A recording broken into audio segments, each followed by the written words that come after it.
Welcome, Star Family. The truth, guys, is we're not alone in the universe. And if you were here at the first panel and part of this movement and here today, not only are we not alone, but there's going to be a moment very soon in our future where we're going to not only know we're not alone collectively on Earth, but we're going to usher in open contact, where we interact with our galactic families, where we understand the true nature of consciousness, where religion turns into spirituality, where dogma is a thing of the past. And as Cesar said yesterday to me, that one day we will not even remember what it felt to be in the darkness, because it would be a distant memory. And we're all here, part of this collective shift, infusing the timeline and consciousness with this awareness.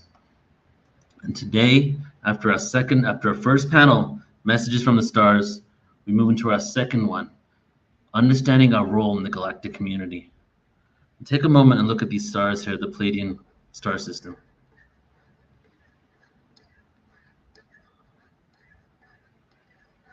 Some people think they're just from Earth. And one thing I like to say is, you forgot, Earth is in space. We're on a spaceship, and we're here and we're part of so much more. We've had this tunnel vision, this linear time connected to our sun. But a moment is coming now in humanity's evolution where we're going into galactic time, into secular time. But our bodies, our vehicles, our bodies have the ability to tap into multidimensional realities from every chakra system that transcends all physical dimensions. I feel, could it be that Earth and humanity's role is to do something that's completely new, to create something novel? And maybe that novelty is, how do we maintain the third dimensional physical body, but tap into all dimensions and data sets of awareness and bring it down to Earth and walk on this planet? We're creating something really beautiful. And I'm just so excited and happy to be here with you all as we start creating a world that works for everybody, not just the few. We start creating a beautiful paradise planet. And welcome to the Portal to Ascension, everybody. It's good to have you all here. Hope you're doing beautifully. Say hi in the chat. Where are you hailing in from? Were you guys here at the last panel? Honestly, I'm on a high right now. We ended the panel 40 minutes ago, so we went for 2 hours 20 minutes, even though we said for 1 hour. And just the energy and the love was just so incredible. The panelists were great, and we're just continuing the conversation today. And you get to now experience a whole new set of panelists, presenters, practitioners. And as I shared before, all the presenters today, the previous panel and on this one, are all a part of the New Living Expo. You probably all were on the original panel, so I already played that, the trailer. I'll play it again later, and we'll talk some more about it. Please do join us if you're able to, and if you aren't able to, figure out a way to come, guys, because it's going to be so fun. newlivingexpo.com. So today's panel is understanding our role in the galactic community. The first one was Messages from the Stars. What did the star beings have to say? Now, I feel like obviously these conversations are connected, but this is kind of like, well, what is Earth in relation to the galactic communities? What do they consider us? What do we consider ourselves in relation to them? And then honestly, the next step is, what does a post-disclosure world look like?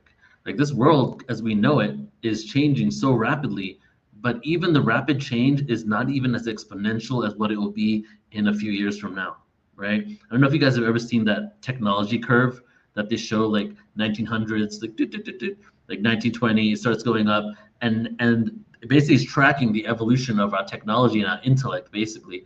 And now it's completely vertical. We're just quite literally skyrocketing onto other levels, not only with our technology, but with our consciousness. And how can we use technology to support our consciousness rather than fight against it? We got to meet it at that level. So today we're going to freestyle this conversation, and we're going to see what unfolds and manifests.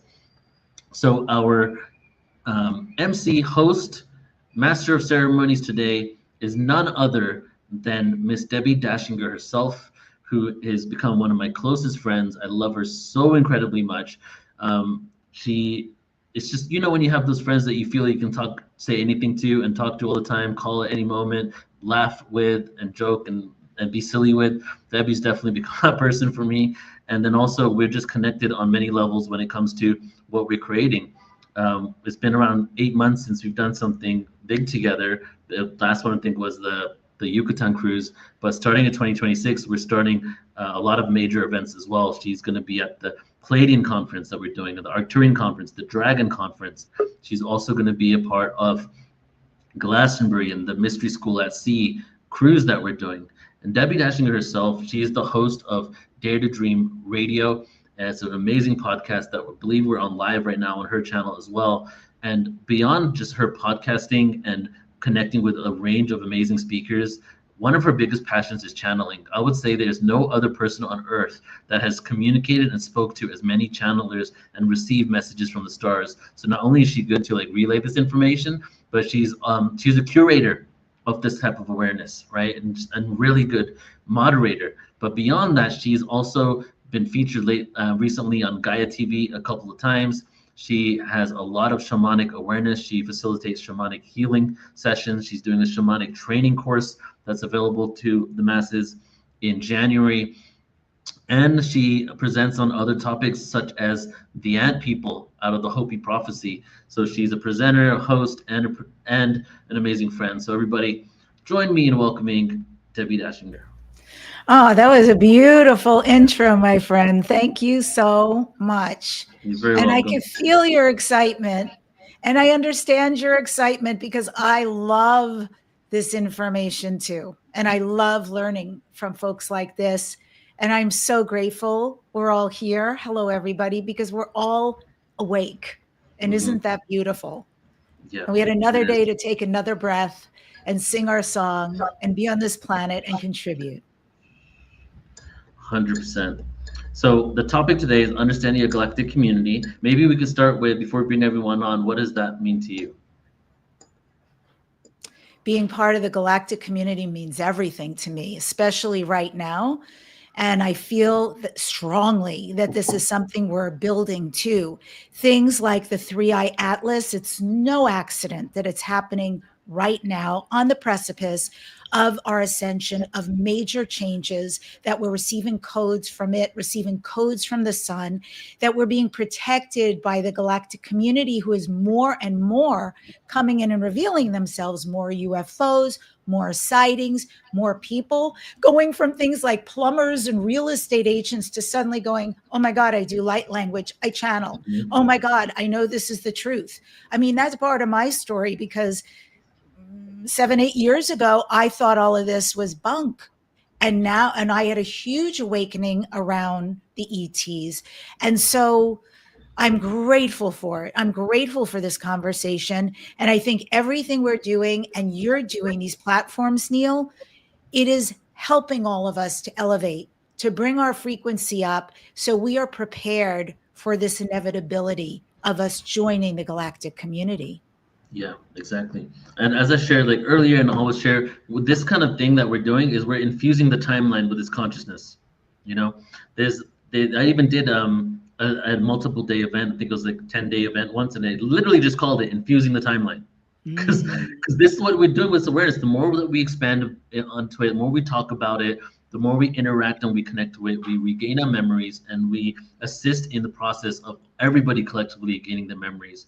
And so it's just beautiful that we get to do this, and I get to do this full time, and just be at the precipice of greatness for the new world. So it's really exciting.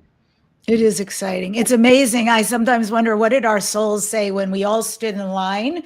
And, you know, the source soul that was saying, you know, it's going to be a really wild time. It's not going to look good, but it's actually going to be good stuff happening. You're going to have to have pretty big shoulders. You're going to have to really bring your light and be a light worker and a star seed. You're going to have to remember who you are, despite all this fading out of real memory. And you're going to have to fight the illusion of what's out there and know the truth in here of who you are, why you came, and the light you came to bring. And I sometimes wonder, what was that like for us to go, yeah, that sounds great. Put me in, coach. Yep. And out of the gabillion souls, we were chosen. So there's a reason we're here, all of us. And there's a reason we came to carry our brand of the light. And it is a really auspicious time right now. We are building the new earth. We are building the new humanity. And I'm here for it. Me too. I like the phrase. Well, not only did we elect, not only did we elect, we also were selected.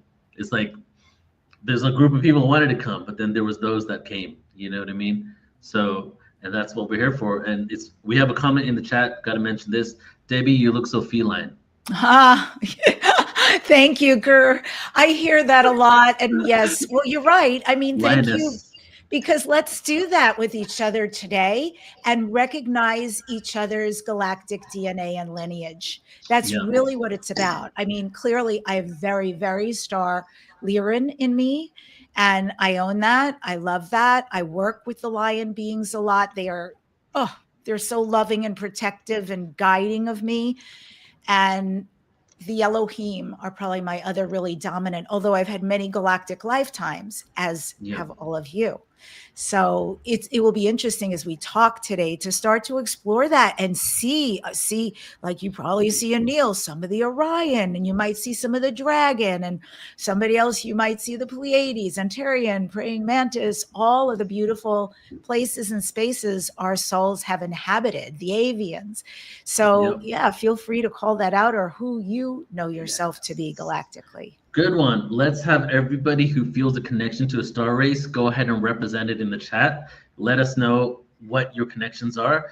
And always got to put the disclaimer, we are all that is, we've been everything. But there's specific, I love what Dolores Cannon said, because it's a paradox, like everything, that I always thought I was Arcturian when I first came about. Now Arcturian, Dragon, and Orion are my like biggest ones. And chances are I could have lived many more lives in Pleiades than Arcturus, but why do I have those connections? And Dolores Cannon had said that there's specific themes that we inherit from certain places that we play out on Earth. So you might have actually lived more times in the Pleiades, or you might have had 100 other lives, but you're only talking about 3, is because those themes or those gifts and talents that you receive from that incarnation is what you're bringing down to this reality now. Yes, absolutely. Absolutely. And although I can identify the pinpoints, the reference points of where I've been, I just want to add to what you said, riff on that, because I did a hypnosis session with somebody like 2 months ago, and I was really surprised when the dragon showed up. I love dragons. In fact, where I'm sitting right now, I'm surrounded. I have a huge white onyx head dragon that I work with. I have a dragon egg. I have a dragon sitting on my computer. So I love, love, love dragons, but I always assumed that I had a dragon in a lifetime that was like my friend and protector.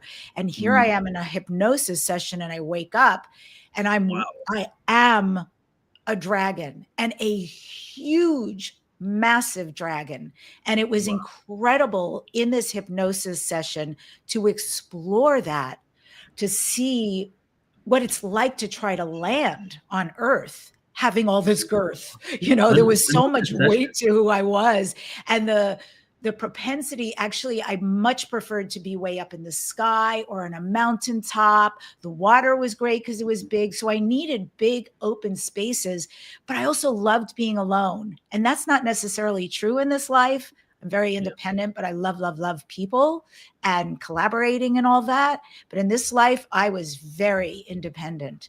And so to experience that aspect, right, a contrary aspect of myself, that was magnificent and really surprising. When was this session, the Dragon? This was 2 months ago. Because you're emceeing the Dragon conference with us, right? Yeah, exactly. Okay, so that's going to be very interesting to see what unfolds for you as you're receiving all these other downloads. Wow, it makes sense. You got that Dragon connection. Perfect timing. So should we get into the panelists? Yeah. Bring them on. Okay, everybody. So I'm going to bring everybody on.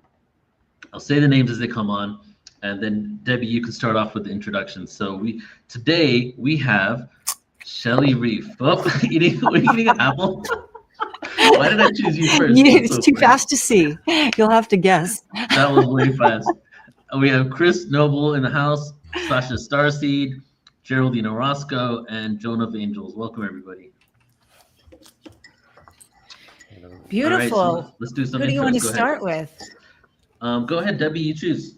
Well, I'll choose Geraldine because, I've worked with her before. Hi, how are you? And I'm so excited you're here.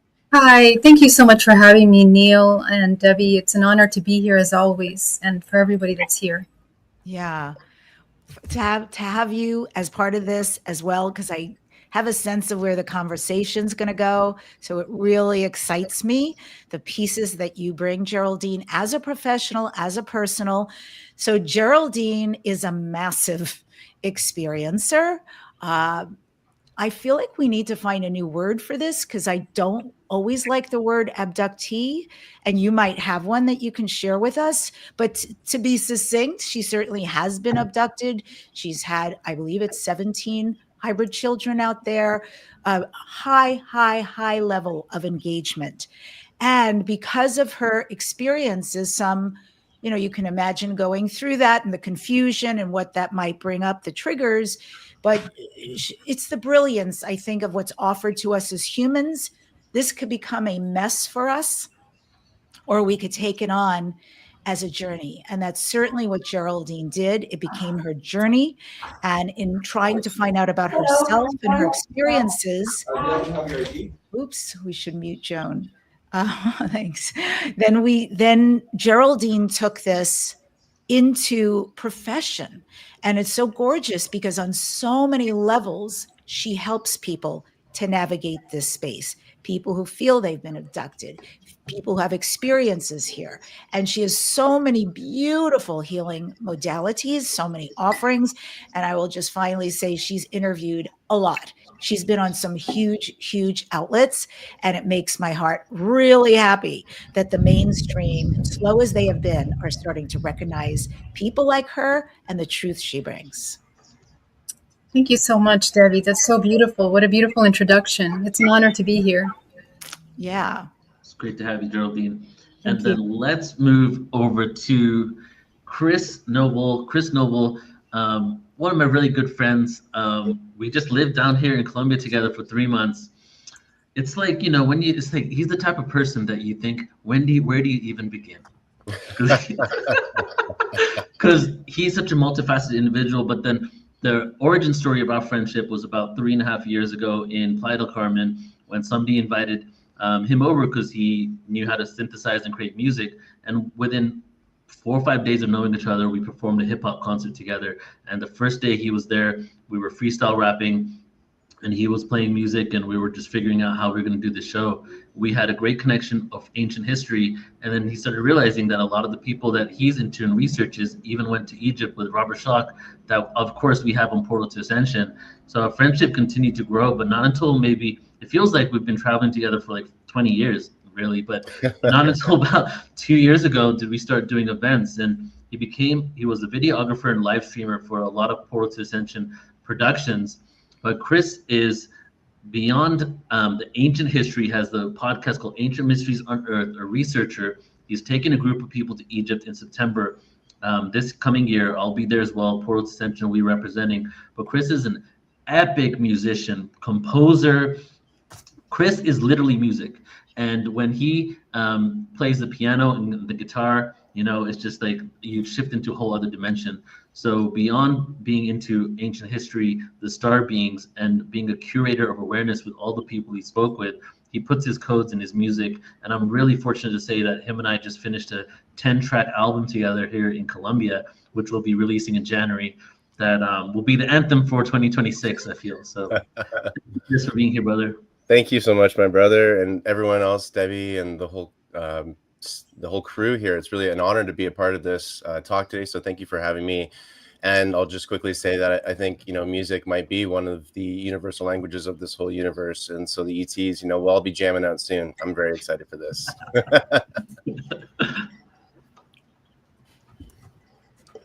Go ahead, Debbie. All right, Joan of Angels. Well, I think that says a lot. Joan works with the energy of angels. She helps you find your soul mission. She was originally trained as a chiropractor and had a very thriving practice in Berkeley.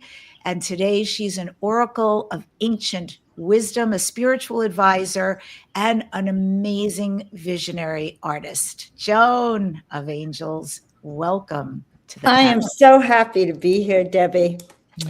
And to be on a panel with you is exciting. And we have Yes. so much to talk about our mission and understanding what we're doing here on the planet and bringing it all together.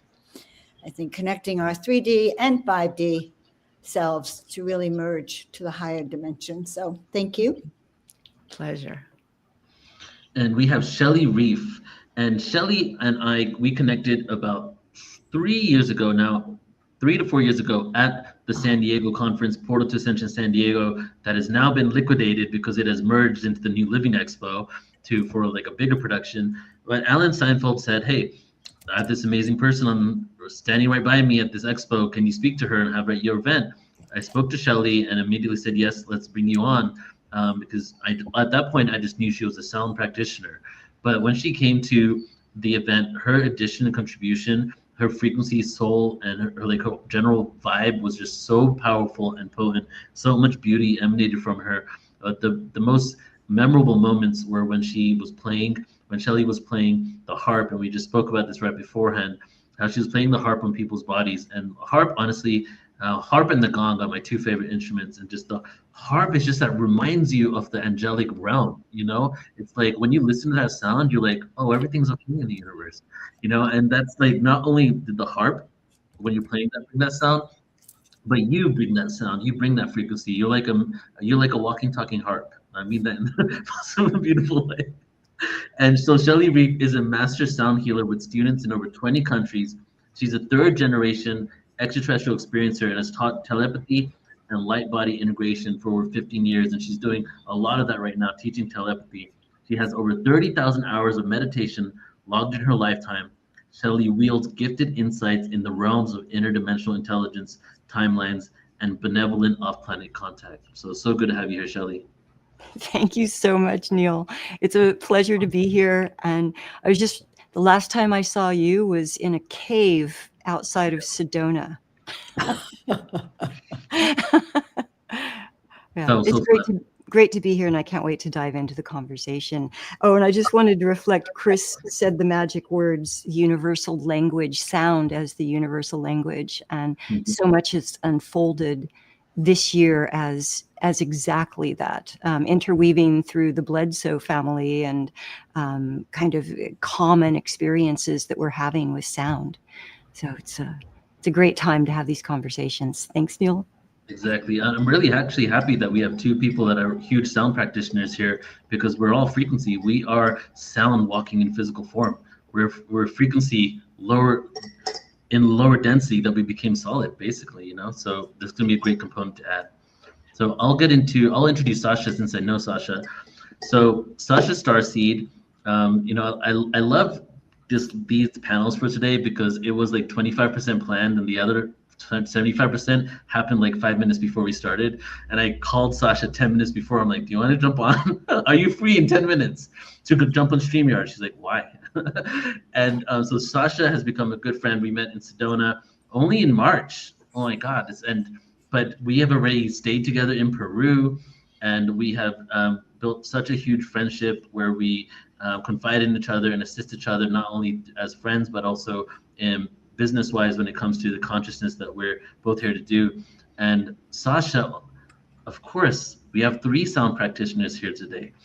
No, and this is insane. This is insane how this is happening right now, because I have never heard a sound practitioner on the level of Sasha Starseed, because of her tone and her vocalization with sound and her light language. The first time I saw her, it was like a divine revelation when she was performing.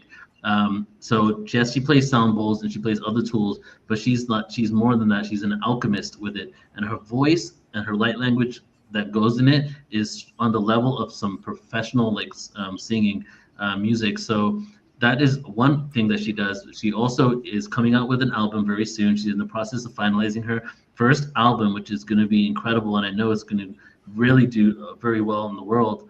But she also has been leading plant medicine ceremonies in Peru and at probably other places as well, for women ceremonies to help women heal and release trauma and come into their own divine essence. And that's what she has been doing. And I'm fortunate enough to have met her in a time where she's evolving that work into a whole other aspect of who she is. So Sasha, thank you for being you, and thank you for being here today. Thank you for having me. I'm so grateful. And wow, what a beautiful couple months it's been. It feels like lifetimes since we've known each other. And right. just, yeah, I feel like Sedona, it sounds like a big portal for a lot of us here. And I just came from Sedona, and yeah, it feels like also there's a rebirthing happening. So I'm grateful to be here on this panel right now. And one thing I want to share, thank you for your reflections about my voice and sound healing. That was my greatest fear ever, was using my voice and singing. It's the only B I ever got was in music. So I was afraid to use my voice. And so I believe that me sharing this album and me being authentic about that gives other people permission that our voices are medicine. Sound is a prayer. And when we can get out of our head and into our hearts, we are all sound alchemists. We are all singers, and coming back to that because it's important. Wow, yes. Thank you so much, Sasha. And Debbie, take it away, but I do feel we're going to have some sound conversations here in relation to the galactic world. Beautiful, because guess what I do? I sing, and I just performed at a gig last night. I'm in the band called Lions of Lyra. And so you're singing my song. I completely get it. And I think that telepathy, there's many things coming down the pike that are going to be the new modalities of communication. And definitely music is one of them. And I'm very well aware that a lot of extraterrestrial civilizations and species use music, use frequency for healing, for influencing, and definitely for communicating and up-leveling. Their music is really different than ours. So thank you to everybody who shared so beautifully. I'm psyched you're here. Today's panel is going to explore the themes that are at the heart of the upcoming April 2026 New Living Expo, which is Starseed origins, multidimensional identity, humanity's emergence into a galactic community, exploration of ET lineages, hybrid programs, contact experiences. This is so deep. And what it truly means to integrate into a vast and diverse galactic family. So everybody here, we're going to offer grounded guidance and our own personal experience about stepping into your multidimensional identity and embracing your role in today and going forward, Earth's ascension. Every single one of you brings a really unique lens on these subjects. So let's dive into these mysteries for our audience. I'm going to start with I like to jump in. So I think a lot of people sense that they carry ET lineages or hybrid genetics. We mentioned this at the beginning of this video, but a lot of people don't always know how to translate that knowing into their daily life. So from your perspective, what does it actually look like to integrate those galactic lineages into a human incarnation? And Geraldine, let's start with you. How do you do it? And how do you recommend, because you work with people, that they do that, integrating galactic lineages into this human incarnation? Yeah, so in the beginning, Neil was talking about how these are archetypes and, contact and different species hold different kinds of frequencies and energies. And so I would love to invite you to think of your starseed lineages as, you can say, sound notes that are being played from your DNA. Your DNA that produces the human form is a certain vibrational frequency. It's a certain range of harmonics. And what you're doing as you peel the layers of the matrix conditioning is that you expand that vibrational frequency. You expand your visible spectrum of light. And at the same time, you're expanding your DNA, which allows you to exchange and interact with these higher octave vibrational frequencies. And so the integration process is really one of an internal alchemical activation. It's you can say an expansion of your vibrational frequency, which essentially what that means in the biology and the spiritual biology of the body is you're strengthening your bioelectrical conductivity. Okay, so the more conductive you become bioelectrically, you recover more memory of everything that you've been. And the memory of everything you've been has been all the experiences in your life It extends out in your past lives, which are all simultaneous. And then you enter into that next octave of interdimensionality, right? So you're accessing from the 7th infinitely up to 24th dimension. You have that capacity, but the majority of people are moving between, average person is between up to 4th, 5th dimension. And what's happening now is that we're having a lot of robust availability to access higher octave information from the 7th up. So right now we have our DNA activating up to 24, which allows us to recover the memory of all that we are.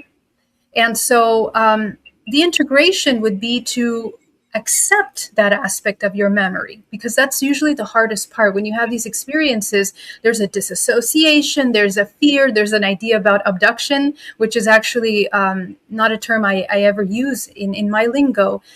Rather, it's interdimensional aspects of yourself that you are recovering and remembering. And so the invitation is that as you engage with these aspects of yourself, that you see yourself as them. And that's where we're moving into unity consciousness with yourself. So you think unity consciousness is an external process. It's actually an internal process. You're becoming aware and accepting all facets of yourself, your Lyran self, your Arcturian self, your Pleiadian self, and all the lessons that those come with, because those are archetypal, self-organized frequencies that are emerging from your DNA, essentially. Oh, beautiful.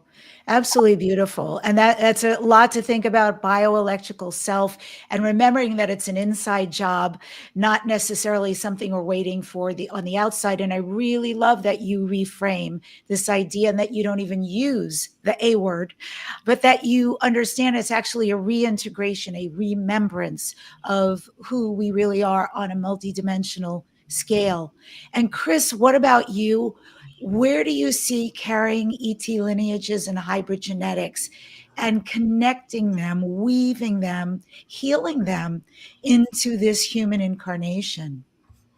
Yeah, it's a great question, Debbie. And, Geraldine, that's a fascinating outlook. I didn't really think about, us in that way. So I really appreciate your perspective there. And I think for us, what I like to try to do is bring it down to earth, literally and metaphorically, which is, these concepts are incredible. And this is the stuff that gets my brain and my mind and my imagination so excited. And of course, I think that's part of the memory kicking in. Why are we so obsessed, or at least some of us, why are we so obsessed with science fiction films, alien movies, media that talks about these topics? Well, I think it's because it's touching on a memory that we all, shared to different degrees, especially with our DNA and the memory within that, as well as our consciousness. So while all this information about hybrids and about disclosure and all this stuff, and of course coming into our galactic lineage is fascinating, I also go, well, and how does that what does that mean for me on a day-to-day level? And for me, one of the things that's really I've come back to is to, as much fun as it is to think of these things, I also don't want to overthink it. I want to get into the nitty-gritty of every day. I want to be present. I want to have fun. I want to laugh. I want to be playful. I want to really be human and also experience this galactic reality around us. So for me, I found myself in the last couple of months spending some really great time with our host, Mr. Neil from Portal to Ascension here. And we're just laughing, playing music, kind of doing the basic human things again that I think we can get on this journey so focused on the grandioseness of it all, which it is. And it's amazing. But don't forget to be human. And don't forget to be playful and have a sense of play and almost silliness to this whole situation, and be able to laugh, at all these crazy revelations that are happening, because I think humor is going to be a really important technique to take through all this. And from what I've heard from a lot of the insiders and whistleblowers that I follow with their ET contact situations, the ETs love our humor, and we have a great sense of humor as humans. And that's something that I want to put more of my time and energy into as we come into this galactic awareness. Also, what does that mean to be human? And let's really shine these aspects of being human to our galactic family out there. And I really look forward to when we get to start to intermingle and make friends that are just as unique as the friendships we all share with each other right now as humans. You know, check out my insectoid friend down the street. He's great. He's a killer bass player too. You know what I mean? Like, I can't wait for this. This is going to be great. But my closing thoughts are, I just like to bring it down to earth and just keep things playful, fun, and don't forget to laugh about it all. Yeah, that's so great. I was thinking this morning, one of the first things when I woke up, I was thinking about fun, how much I enjoy having it, how important it is. Everything from creativity, which is huge for me, laughing for sure, fun, adventures, freedom, all the stuff that's coming next year. But I love that energy. So thank you. Thank you for also sharing your purpose and what you bring. And Sasha, what about you? What about what you know about carrying ET lineage and hybrid multidimensional genetics? And how do you weave that, or suggest we weave that into this 3D experience? Yeah. So what comes up is kind of my origin story of how I received my name, Sasha Starseed. And as Neil said, I run plant medicine retreats in Peru. And the first time I sat in ceremony in Peru, it was my golden birthday. I turned 28 on August 28th. And I had just quit my corporate job to be a full-time sound healer. And in ceremony, there was a prostitute from my lineage that came through. And she looked at me and she said, "It's time to heal guilt and shame for all of us." And I went into the bathroom and I looked into the mirror and I said, "Sasha, I love you. I forgive you for sleeping with different people, for cheating on your ex, for any mistake you've made." And I was just bawling in the mirror, feeling true unconditional love and compassion for myself. And I felt Kuan Yin. I work a lot with the goddesses, and this is the first time I really felt Kuan Yin. And I'd been really hard on myself for years. And so just this relief of like, oh my gosh, I get to have grace and self-compassion. And I came out of the bathroom and I purged. And then the shaman invited me to sing and play my bowls. And as I was singing, these two blue Pleiadians came over me with the DNA spiral from them into me with musical notes out my throat. And they said, "Your voice is your most powerful tool. We're working through you. Keep using it." And this is where my name was birthed. And then they guided me when I went to Machu Picchu. They shared with me my role as a star being coming onto the planet to raise the vibration from fear to love. And they guided me to share my album, to create an academy for other people to free their voices. And I believe that through whatever it is, it doesn't need to be plant medicine, but these experiences of deep connection. I love to go hiking and be on the land and just really listen and get quiet. And I receive guidance. When I sing, I channel and I receive guidance. And yoga, meditation, I feel that in order to bring through these codes, we get to be in deep alignment with ourselves. And the stillness is important to be able to then know what our next steps are. And that's actually my album, The Rainbow Bridge. I've gone to sacred sites, starting with Machu Picchu and then Egypt and Chichen Itza, places in Hawaii, Costa Rica, and recorded light language and sounds and songs. And I'm taking you on a journey through the chakras, through the sacred sites, to activate your DNA and open your heart and remember who you are. And so, yeah, I think there's this beauty in claiming, remembering, and then taking action on what we're here to do in the world. Oh my God. Well, as someone who's done a lot of plant medicine, I'm trying to imagine going to a mirror while on medicine and looking at myself in the mirror. That alone feels auspicious, like just almost overwhelming. For anyone who's done it, you can imagine what that might be like, just to try to even focus on yourself or see what you really look like. And I have to say, what a beautiful, profound experience. I never say for anyone to do it. I really believe you have to be called to it. But for me as well, it completely changed the trajectory of my life. But I was seriously called. And That is so lovely. The idea of the Pleiadians dancing and the light codes coming through you and giving you a new mission, especially on the heels of leaving your regular job, and then the ways in which you're disseminating this into the world. Amazing stuff. You know, there's a lot of starseeds who feel like they have incarnated across multiple timelines, but with a unified purpose. So how do you explain the mission that carries us through lifetimes, meaning that there is something, maybe it's communication, maybe it is healing with frequency, maybe it is here to be a leader during difficult times, maybe it is truly to be a healer, but there seems to be themes that carry through galactic lifetime after lifetime. How can people start remembering theirs and getting in touch with it? Joan, I'm going to ask you that question.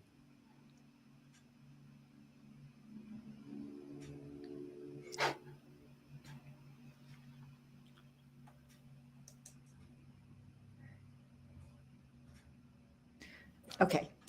All right. Your questions are just the best, Debbie, just so you know. But how can we align this lifetime and follow this thread? The most beautiful thing is that when we really came down to this planet eons ago, as volunteers, all of us, we had our own agenda. We had a divine soul blueprint that explained what our mission is. It's like, I think of it as a clipboard. And on that clipboard is everything integrated of what our true soul purpose is. And maybe some of us came to be architects. Maybe some of us came to be healers. Some of us actually could have come to grow different structures and bring people to the light in different ways. We all have this mission. And it connects to our galactic origin, because where do you think we came from? You know, as souls coming down, those of us who are volunteers were not earthbound. We came from the stars. And so we bring that unique lineage that we had through this soul memory. But to me, this soul memory that we have starts with awakening, because I think the first step is that we have to remember why we're here and that we actually are higher dimensional beings at the same time. And when that memory, when we open up and we raise our frequency, for instance, Debbie, until I did plant medicine, heck, I didn't know I was an angelic, even though I thought, you know, maybe, but, you know, I didn't know until I did the plant medicine to see the vastness of who we are. And we have a veil that really has been placed there deliberately by other forces to make sure we don't remember. So remembering, I see, as really the first step, Deb, to really integrate all these different lifetimes and what we really have come here to do, because there is that soul blueprint, and it's not just for this lifetime, it's really for every lifetime. So accessing that is the key. Mm-hmm. Yeah. So is there a way, Shelley, that people can start to look at this life and remember what that might be? What is this unified purpose? What is this theme or reason for being here? And what is my gift? Right? I just want to reflect, who was saying that? I think it was Sasha who was talking about stillness, and I had a laugh because my human design, not human design, gene keys. I don't know if you guys have ever done gene keys. Very, very, very profound. It's based on the I Ching. But I was recently deeply following Richard Rudd, the genius creator of the gene keys, Gene for Genetics. And inherently in everybody's chart, and your chart is never like anybody else's, there is a wound, a deep wound you carry through this life. And if you would but face it and work with it and heal it and take measures to work with it face on, you will find it's your superpower. It's your greatest gift. And over and over again in the gene keys, it says for me, stillness. It is so hard for me. I cannot even. I have tons of energy and tons of ideas and creativity, and I love doing things. And it really is very difficult. So I was laughing when Sasha was bringing that up, because boy, I'm working on it, but it's slow. So I imagine that wound which is actually my gift, which is stillness, how much that would contribute to the reason why I'm here when I finally, I don't know, supersede it, am able to incorporate it. Talk about that, Shelley, what that looks like when we're finally able to integrate this, remember why we're here, and actually give it as a gift to ourselves and the world.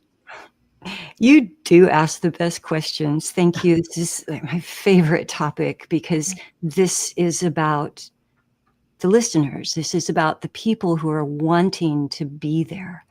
And the way in is through being more human, being more you, being the purest expression of you as you can, regardless of where you came from in the universe. There's so much technical information out there. And there's so much also like fear-based information out there coming at us. And, these days to use the word abduction is immediately equated with, negativity and fear and fright. But there's beauty and balance in all things. We grow and learn through everything. And people, I feel, in this last generation, really got into manifestation. Everything was about manifestation. Every retreat and every event has the word manifestation in it because we all want to manifest what we want. And what happened is we got really compounded in visualizing what it is we want. We have to see it so we can get it. And that's true. That is how visualization works. But that's a different part of your mind than the place where you receive the divine knowing and connection or communion with higher source, with your high self, with ET intelligence, light intelligence. It comes through in a different place. And so it is about learning how to navigate your own mind. And I'll tell you right now, it's in the pineal. It's not here in the frontal lobe. We use that when we focus and manifest. That's where we go. Where you want to learn to come into is the pineal and the clue. Because I'm not going to tell you that and then leave without telling you how to do it.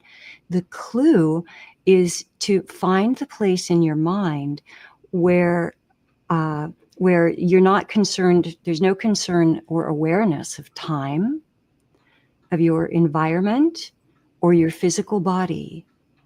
And the second that you start thinking, then you're out of it. It's about softening. It's kind of like imagine yourself just falling back into the center of your mind.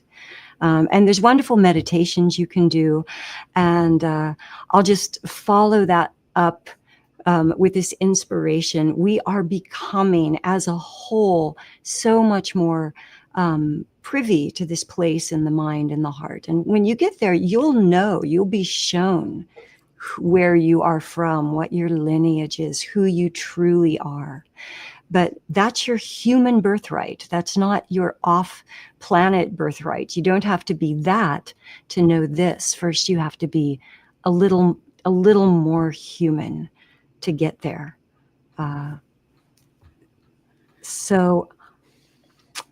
Meditation, connection with nature. Let me tell you, nature has all the answers. You can watch every video on YouTube with all the technical information, but the second that you go out and take your shoes off and stand barefoot on the earth and connect with the earth, that's when you become an antenna to receive all of this. So, be self-loving. Take the best care of yourself, exercise, eat the best food, drink the best water, meditate every single day, even if you don't know how. Carve that time out. Go for the best sleep that you can. And have that intention of softening, having no agenda, and receiving your information. And I'll just say that when you get there, the depth and the clarity of this is as intense as anything you would ever receive in a plant medicine journey. Plant medicine can very much like open those portals for you. And then you say, wow, I just saw the truth I just saw behind the veils. Now, how do I remember that and integrate it in my life so that I become a walking, talking expression of that in everything? And then you start to watch your whole life change. That's when you quit your day job. I love that. Yeah, that's beautiful. And everybody is remarking just how soothing and calming your voice and presence is, Shelley. Thank you for the frequency you bring. I really appreciate that. And a nice full answer, I think, with everybody. I want to hearken back to something Chris said earlier, where he's said, I really bring it back to the right now, to the who I am in this incarnation, to being human. And let's talk about that a little bit. So we are in such a beautiful time right now. We are literally leaving a 9-year. Anybody who knows numerology knows that 9 is equated with endings, with completions. And we're also releasing the year of the wooden snake. And what is snake about? Well, snake is rebirth, 100%, because the snake in shamanic terms is the one who makes a little rip on the side of its face with a rock because it knows it's outgrown its skin. And so it wriggles until it leaves behind its skin completely. And then it's rebirthed and goes out to live anew. And that is who we are collectively, globally, individually. Everybody's experienced things, losing, if you can call it that, or relationships ending, jobs ending, financial things changing, homes, all of it. But it's on purpose. And so the year's been about surrendering. It's been about letting go, releasing what doesn't serve us, hopefully mindfully. And what are we stepping in? A 1 year. So 2026 is a 1 year. Beginnings, huge, right? And starting in February, it is going to be the year of the horse officially. That is so powerful. It's about freedom, movement, independence, vitality, perseverance. It's encouraging bold action and adventure and movement forward. So we had to let go in order to have the capacity to bring in that which serves us. Where do you see starseeds? And let's just popcorn this. If you want to share, unmute yourself and let's share. Where do you see the starseeds fitting into Earth's current ascension timeline? How can they use all this beautiful energy that we're leaving behind us and about to move into of new beginnings, movement forward? I'll touch on that quickly, Debbie. That was a beautiful question, as always. And I think, we have a responsibility as starseeds to help guide the way, not in a superiority complex kind of way, just in a sense of responsibility that we have to be that light that guides people through the chaos that's going to be ensuing, in these next couple of years. For sure, it's going to be a wild ride. And we're going to really need to be that positive light to help people through the transition. And that could look any different way for everybody. I mean, I think as long as we continue to fall into our authenticity more and pursue our passions more, those will guide us into how we are designed to serve and to help and to guide others. But I really think that we are, I think a lot of us have, through this first part of our life, let's say, however long that's been, have gone through a lot. We've gone through a lot and maybe been quite misunderstood and maybe have been that black sheep in the family. And now is our time to not, and again, like, I told you so kind of energy, but more just in a sense of lovingly guiding the rest of humanity into this new reality that we're already at least thinking of and talking about in our own panels like this, discussing, because we care. We want to envision a beautiful new world. So it really is up to us to kind of put on our big boy or big girl pants and kind of step into that new version of ourselves that I think we're all kind of feeling right now in this 1 year that we're approaching into, and just like, let's do it. Let's get into this energy and let's all rise and let's create this beautiful new earth. And I think it's going to start with us and all those of you watching as well. I mean, I think we're all gravitating to this together. So I'm excited for it. Well, great. That was a great answer, Chris. I think we all have as for me, I feel like those of us who begin waking up have a responsibility to continue the waking up. And it's like every day we have a choice. You go this path or this path. You ask for the highest good, or you do what your ego wants you to do. And if you're walking on this path of awakening, and you're a leader because you were chosen to awaken and to be that mastery that you can be this lifetime, every time you make the choice that goes on the lesser path, you're lowering your frequency. And it can happen every day.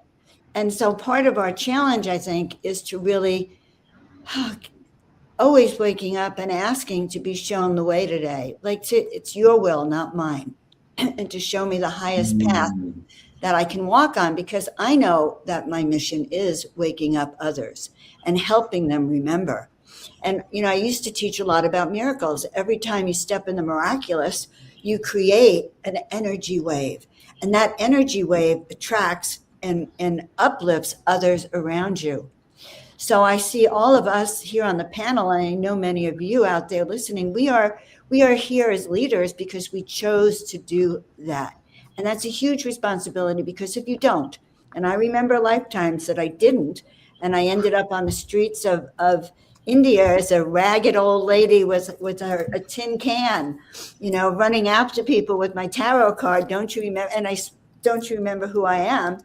And it was instant karma, because the moment before that, I had been an amazing Brahmin in India, and my ego got in the way. I didn't listen. I thought I was a hot tamale here. And the next thing I remembered, I was waking up on the streets of Delhi. So I had an instant reincarnation for violating the spiritual law that we come in with. So that's kind of my hit on it. Beautiful. Share, Joe. I love what you said about waking up every day and asking, show me the way. Yeah, show me the way, because when I do it my way, I get so screwed up.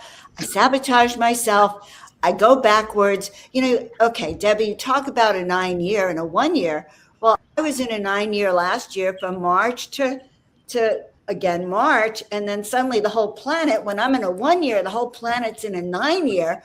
So I had an extended opportunity to really let go of my shadow, and they gave me like an 18-month window because of that. Actually, a little more, because that's how much it was taking me to clear it up. Okay. But we have that opportunity, and there's another month till that 1 year begins. So I only have a 3-month opportunity for the 1 year because I had so much to clear up. But you do too, everyone. That's huge. Yeah. I can piggyback on both of that. I think that we have a responsibility to be a vibrational representative of what the new earth that we all want would look like. And right now we're so divided and pushing against each other and cancel culture and all of that. It's never been more important to embrace absolutely everyone. And I have this theory that all humans, we all want the same thing, including all Americans, regardless of whichever side of the divide or any divide you're on. We want the same thing. We want peace and the ability to live a sovereign lifestyle and be healthy. And we have different ideas of how to get there, but we all want the same thing. And so it's just those ideas, it's the thinkingness that is separating us. And so for us as starseeds to be the representation of the wholeness that embraces all is so important right now. And it's also a really beautiful way to live. And another thing I can say is, as being a starseed, the deeper you go into this, it takes dedication and time to a ridiculous degree. When other people are out, working and earning and supporting their stability on Earth, I'm in meditation. That's where those 30,000 hours of meditation in this lifetime comes from, which is kind of crazy if you think about it. But there's a payback from it. And at this point, I've really been just surrendering, letting go. And as my life pares down, it affects income and all of these things. I've been asking for help. And what I'm finding is that the people who aren't starseeds and want to be on the path and want to come with us into a new paradigm are so happy to support and help. So ask for help. It's there. Mm. Yeah. Sasha, I know you have to leave in a few minutes, so I'd love for you to go next. And also, before you head out, if you could share, your feedback as well, like everybody else's. Speak about the Sound Sanctuary at New Living Expo, and maybe you wanted to do a couple of minutes of light language. So, love for you just to share that in your closing here. Thank you so much. Yeah, what's coming through around the 9-year is any sort of projects that we have that we haven't completed yet. This is the time, these last couple weeks, to wrap things up, to focus and dedicate and see where we might be being distracted, or where shadows are coming up, where we're not maybe fully claiming who we are and our mission. Maybe we're afraid of rejection or abandonment. And I believe that these triggers, that actually is where our power lies. And so really being with our emotions, feeling things, and then reclaiming our power from that. And I channeled that what we could get done in 6 years, in the year of the fire horse next year, maybe we could get done in 6 months. So stripping away any distractions so that we are focused on our mission and doing it with joy and love in our hearts, coming back to our why of what we're creating and letting that be the driving factor. Yeah, and I'm so excited to co-create the Sound Sanctuary at the New Living Expo. My prayer is that this is a space where we can integrate into our bodies all the codes. I'm a Taoist Tantra facilitator, and in my life, I've had challenges disassociating. When I would drink alcohol in the past, I would black out all the time. And now I realize that I was escaping. And, many starseeds, I think, can relate to this in different ways of the journey of coming down and grounding onto Earth. And so I'm excited for this space and this sanctuary to allow everyone to regulate their nervous systems.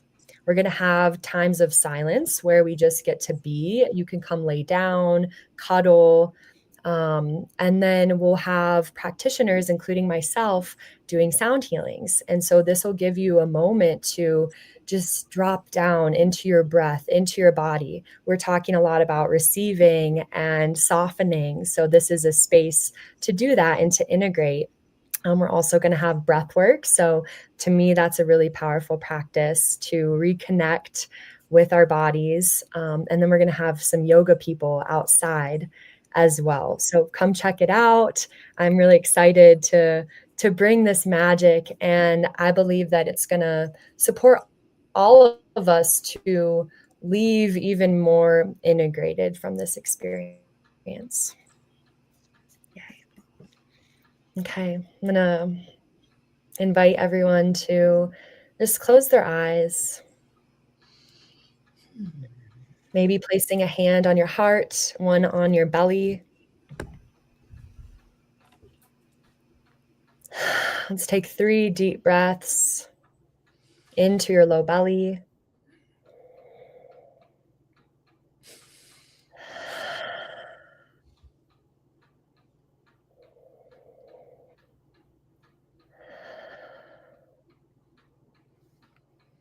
Shundore la la la la ankoshi li sekarule andokoya raishuturi kalamomo ashutiri la la noya raishuturu lo do sanaraya raishuturu ma bo oshadare la sukore la raishuturu no kase la yakoshi naruko ayoku shu Soturi la okushi la no sia la okushi la noya. Ishuko da mababa ishutere esakatureya. Shando apoya inkia la aya. Ay no ya shikia la goma ni satureya. Rashotore la asuya. Rashandore asatrekondoi. Aya shotoye seguya. Mokoya sikia la noya. E ashondore la asukoya mokoya shikia noya. Ishotoya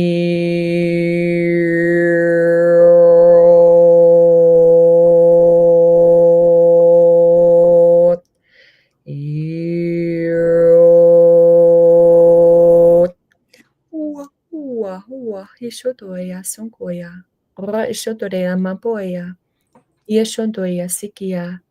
Ora ishatara ala aya soya. Yotoya satoya. Shatoreya satarakoneya. Ishataraya.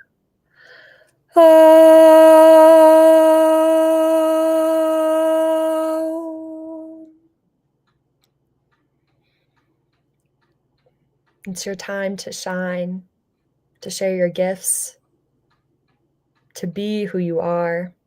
Your authenticity is important. Take off your mask. No need to perform or prove. Your voice matters. Your frequency matters. Your gifts matter. Thank you for choosing to be here at this time. Thank you for shining, for loving yourself. And as you love yourself and you heal yourself, you heal the world. Let's all share an Om together, just sealing this in. Take a clearing breath first.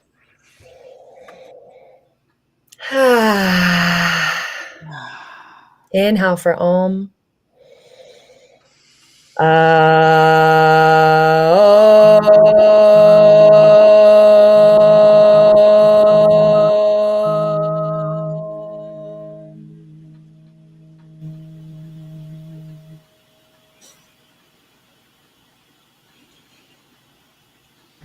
Beautiful.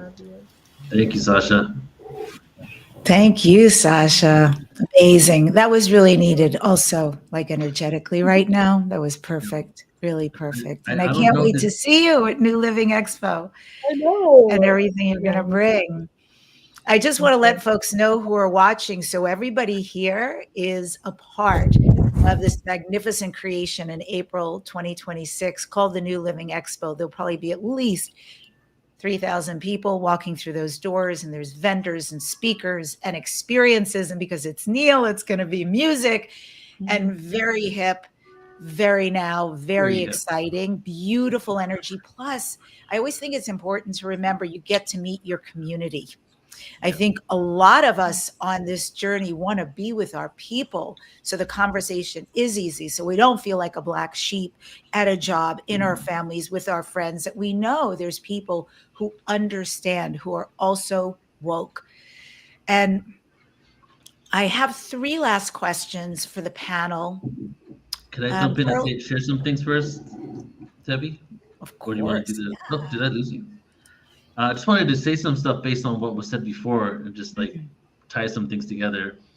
The whole aspect. So we just did this panel right a couple hours ago, and Alan said at the end, he goes, I felt that we're going to have, I thought I was going to hear something scientific and something about some messages from the stars, and he goes in the end.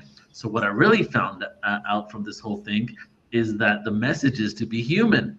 Okay, because that's the conversation that kept happening over and over again. So it's just so interesting how it just continues here. And what was shared at the end is the message is to be human and to fully honor your human and tap into that frequency of joy. Because when we go out into the rest of the cosmos and when we become to the extraterrestrials, to other worlds that haven't transcended polarity on the level that we're transcending it, we get an opportunity to teach them how to be a full range human, right? Because we are in essence, we have the tools to become the most human than anything in the galaxy, not only because we can have the lowest of lows to the highest of highs, but also because we have this chakra system that connects beyond the 7 that are all different dimensions of awareness, right? 7 chakra, 7 dimensions, 8 chakra, the 8th dimension. Could it be that we are able to tap into 12 dimensions while we still exist in the 3rd dimensional body? And that is something that's happened, something that I realized in my regressions, starting with Geraldine. She was the first one that gave me a regression, is that when we came to Earth, we thought novelty, right? I got to tie it into the premise of the panel. We thought the novelty was, man, we've achieved it all. how can we find out? How can we have something else on board of all this? And I'm joking, of course, the way I'm explaining it, but basically, so we're like, okay, let's wipe our memories clean. Let's go to Earth, forget everything we've done, and try to figure it out. And then that will be new. And let's see if we can find the light in a world where the cards are stacked against us and the darkness is stacked against us. And the fact that we still have that spark within us and we're remembering right now just goes to show how beautiful the human consciousness is. So we're getting to that level now that we are going to be able to do something beyond what we thought was new. We thought we had to wipe our memories clean. And for hundreds of thousands of years, not millions of years, we went through cycles of time, remembering, forgetting, remembering, forgetting. People said the reptilians did it. People said the archons did it. But we did it. We chose it because we thought that that's what we could do in order to get new experiences for the universe. The boss is God, and God wanted us to clock in hours of experience, so we kept forgetting so we could keep doing it. And then we had a hijacking. And that, what I like to say is that Ferris wheel of circles of time became a roller coaster, and it became way more depth than ever. And we're like, oh my God, we were hijacked. But little did we know, the hijacking allowed us to experience the lowest of lows, only allowing us to now receive the highest of highs.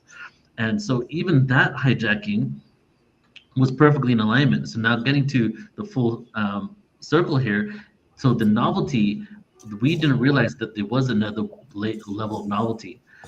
What we're achieving on Earth is being able to be third dimensional beings while tapping into all these dimensions of awareness.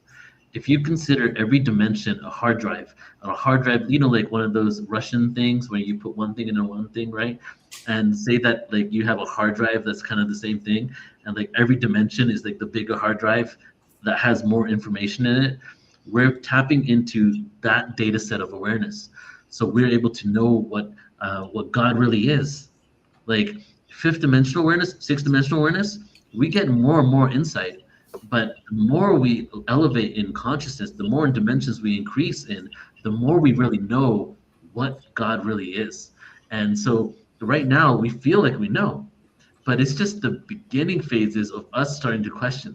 But the paradox is everything is just frequency, everything is code. We're all God all the time, but the code has been processed in the processor of the universe in a way to reflect a game in which we have to achieve certain levels of awareness to be able to transcend it and realize who we truly are. And the paradox is the only way we can ever do that is by knowing we're that always in the first place. So that's the healing thing that's going on right now, you know? So it's like, and the one other thing I'll just share about the stillness, you know, I'd love to bring the science in, is what is stillness? Well, you could say, when we say oneness in conscious space and metaphysics, we're talking about like the oneness, the stillness. So what's the parallel word version in quantum physics? Singularity. So the singularity is that stillness. Well, where's the singularity? Well, it's inside the black hole. And what are we made out of? Subatomic particles that all have singularities. So what we're doing scientifically is we're getting to a place of stillness where we then go within the black holes and the wormholes within us, permeating into the code of creation and shifting the code of creation. And as we release our traumas, as we like start evolving in consciousness, we then start giving that out to our galactic family and galactic community. And so now that is what our role in the galactic community is we are in essence beacons of I like to jokingly say Earth is one big mental hospital processing the trauma of the galaxy. I jokingly say that, you know, because there's also supposed to be a fun ride. And so as we're doing that, that frequency then permeates and we give that to the universe. So which is why I think we're the biggest light show in the universe, which is why so many beings have an invested interest in us. They know that what we're doing on Earth is really, even though we don't know it consciously, most of us, is really important work for the whole of the galaxy to live in peace. Hear, hear. Yes. Bravo, Neil. Thank you. Yes. I'm sorry, Neil. I just want to quickly add on to that very quickly. We've talked about this a lot when we were in Colombia, where it's like our souls, you know, Dolores Cannon talks about those waves of volunteers, right? And I feel us as souls, as consciousness, this is something I like to tell myself when I'm having a hard day, and we are hard on ourselves a lot in this chaotic reality. And think about this, like our souls are such expert level players of this game called life, called the human being, that we decided to come into this crazy reality, forget everything we knew, and stack the odds as high as possible against ourselves, with traumas, limiting beliefs, but also with the reality and the society we're born into, and the control systems and every possible thing you can think of. The fact that we decided to incarnate into a reality with that much stacked against us shows you what expert level we're playing this game at. We are expert soul people, things, entities playing this game called the human experience. And we're crushing it, guys and gals. Like, we're crushing it. We're doing a great job. So don't, worry too much about all these things, because if you're having a hard time, guess what? That's actually a part of it. And that's okay, because as a lot of us have been saying on this talk today, is that in those depths of the struggle that we're going through in this life, that's where the power and that's where your greatest skills and your greatest talents lie. So it's all part of this beautiful game. And if we can shift into that awareness of gamifying life versus being a victim of it, that perspective shift is going to be massive for us moving into 2026, the year of the one. Yeah, I agree so much with what you said. And so to take what Neil was saying, inherent in the stillness is the gift of hearing oneself, knowing oneself. And I think that's essential. And in the gift of what you're talking about, Chris, the gamifying and the being able to write out the difficult times and that we're crushing it, I agree. I also think inherent in a really difficult time doesn't feel like that while it's going on, but inherent in it is this, really, there's some kind of amazing treasure. And I know personally, I got through our 9 snake year almost unscathed. It was a really wonderful year for me. And then just recently, towards the end of the year, I've had a few major things really uncomfortable pop for me. And here I am, I teach this shamanically, galactically, but it's so hilarious as a teacher, as a healer, then to also go through your own version of that experience. And one of the treasures that came up for me was creativity, because in an instant where something feels untenable, like limited, how am I going to get out of this? How do I navigate this? This just feels so uncomfortable and permeating. Where's the end? And it became clear to me in a gamifying way, creativity is your resource. How do you find what you're beautiful at? How do you find the way that you can do something in a way you've never done it before? So if the universe is saying, this has now ended, my love, this way of doing this is no longer here for you, there's something else amongst your plethora, your buffet of gifts that I'm asking you to draw upon, instead of looking behind at what was and how you did, and now to find the way you will. And for me, I really had to dig deep and look at gifts and connections and ways of being. And I also had a laugh at that reference point, because I thought, oh my God, I've been here before. And I looked at way back when I was here in a similar place. And I also felt like, how am I going to get out of this? And again, I used creativity, and it became who I was for a considerable period of time, until recently, once again, when the universe said, we love you too much to let you keep doing that. We see you way too grand to allow that to continue to be the story. Your story is so much bigger. Your next chapters are so much grander. Talk about surrendering, and talk about stepping in, and talk about what else is possible. And so that's been a lot of my journey right now, being the author of my story, and seeing how I can realign with a whole new frequency of Debbie and of life. And it's really been, and it still continues to be, a magnificent journey I'm kind of awed by and still navigating. Absolutely, I'm still in it. And Yep. so with that, I want to ask you guys about timeline jumping, because I believe part of the story I just shared is about timeline jumping. If any of us stay in something, that choice, the timeline continues. The moment I not just think, but act, do, be, believe, this can happen. What if we had the new world? All the moments we spend considering doing, being, creating something anew, these are timeline jumps. These are reality shifts. So let's talk about that, timeline jumps and reality shifts. What about your experience? How do you specifically consciously choose the highest available timeline? Geraldine, can we start with you? Yes, thank you.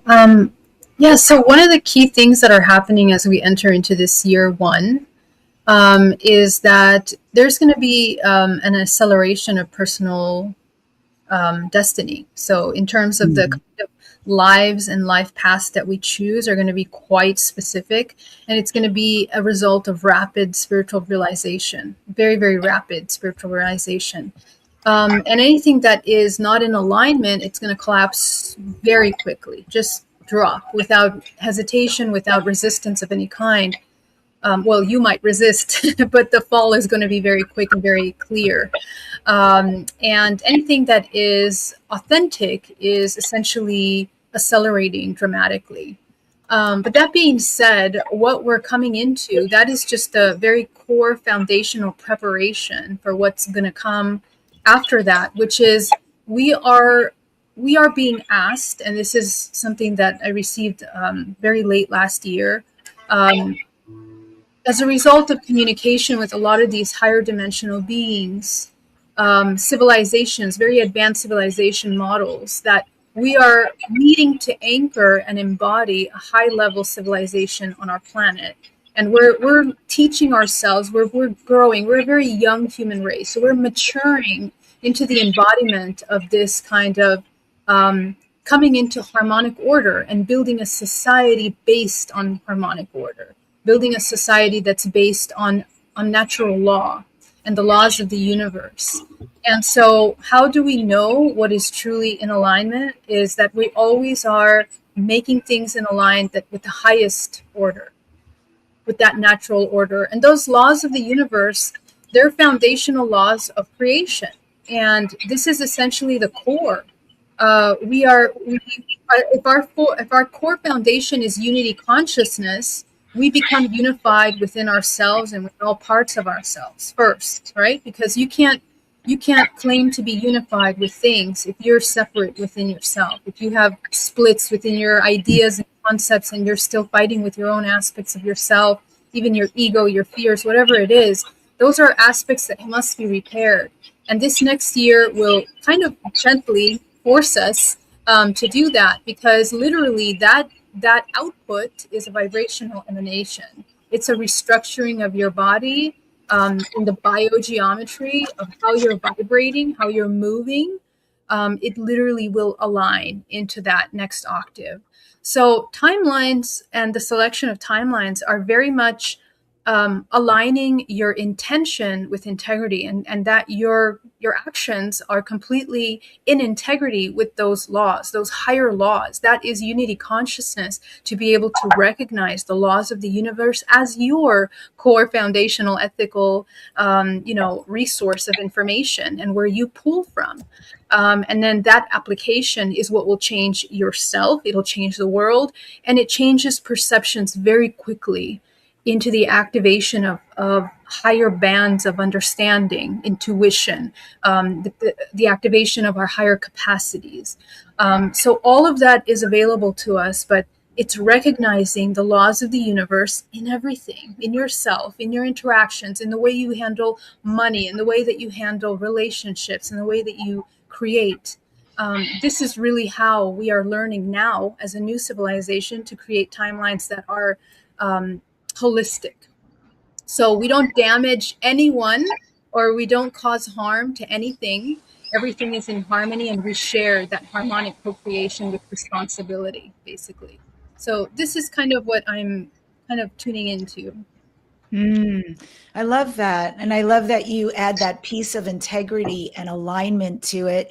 I agree. It's so, so important. And the idea that we are doing this is happening. There is a new human, a new earth, a new co-creation that's going on. And what about the rest of you? What is that for you? These timeline jumps, these reality shifts. How do you, or how can the folks out there who are joining us today consciously choose the highest available timeline? Nan, welcome. It's so great to have you. Do you want to weigh in on this question?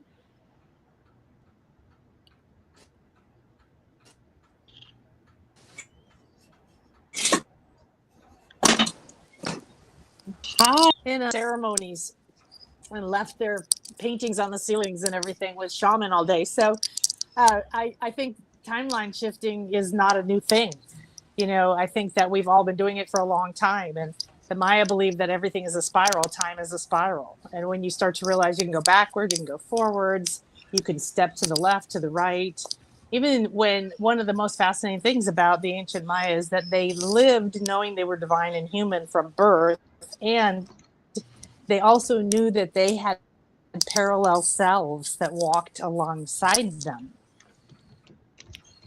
And so they would walk with those selves in a conscious way, knowing that that was part. And then sometimes they would shift into other realities. So I think the opportunity right now for all of us is to unplug. Stop thinking what everybody else is thinking. Stop living everybody else's life, right? And start to say, what is that I want? Because it's already here. You came here with a divine mission.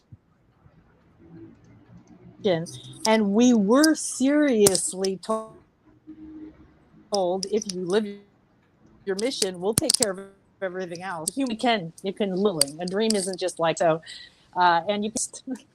So yeah, I've been trying to get online for an hour since I got to the hotel. Finally came to the restaurant and gave up, and here you are. So hopefully you can hear me. But thanks, Nan. Thank you so much and welcome. Yeah. It's great to have you here. It really is. And thanks for bringing the shaman perspective to this. How about you, Joan? What about timeline jumping, reality shifts? What do you recommend for folks to consciously choose the highest available timeline, the highest possible reality? Well, you know, it's about having a vision and really accessing your soul blueprint so you actually have an understanding that you're here for a higher purpose.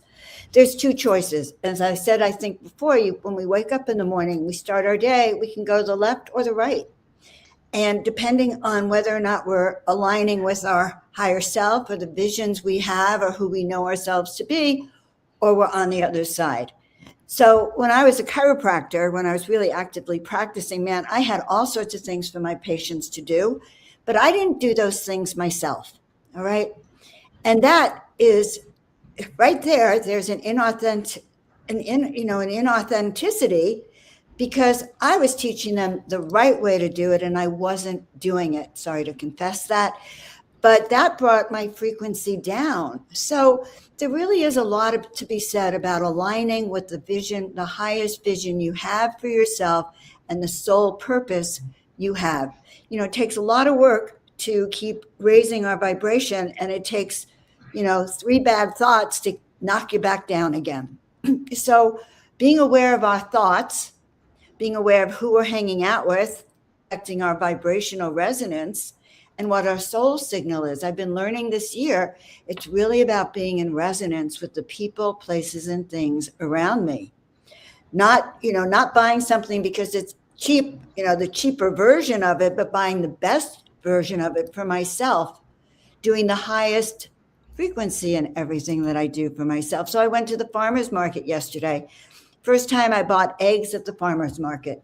They were a little bit more expensive, but I realized that they didn't have the preservatives from the market. And that's an important value. So looking at values that really uplift your life and holding to them. And that's how I've been managing to really raise my frequency and step into this new earth we're coming into. So being authentically you, saying yes to the intuition and not to the fact that, oh my God, I just want to go out and get drunk tonight.